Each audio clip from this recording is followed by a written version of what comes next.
Everyone, কথা বলছিলাম সুখ নিয়ে। সুখ আপনার ভিতরে এক অনুভূতি। এটা বাইরে থেকে দেখা যায় না। ঠিক যেমন বাতাসকে আমরা দেখতে পাই না, অনুভব করতে পারি।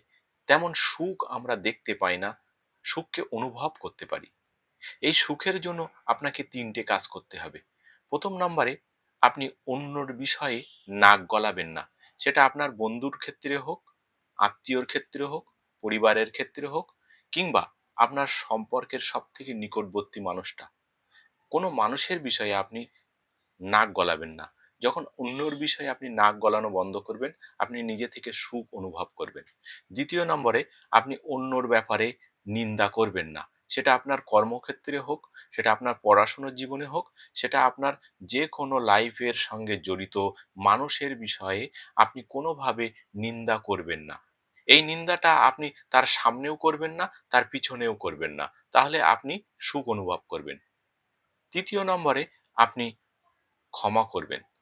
এই ক্ষমা আপনার হৃদয়ে সুখের অনুভব জন্ম দেবে। আপনি যদি কোনো মানুষের প্রতি রাগ আর ক্ষোভ, হিংসা আর অহংকার নিয়ে চলতে থাকেন, আপনার সুখ নষ্ট হয়ে যাবে। আপনার সুখের জায়গায় দুঃখ, কষ্ট জন্ম নেবে। আপনি রাগ আপনার অন্তর থেকে ত্যাগ করে দিন।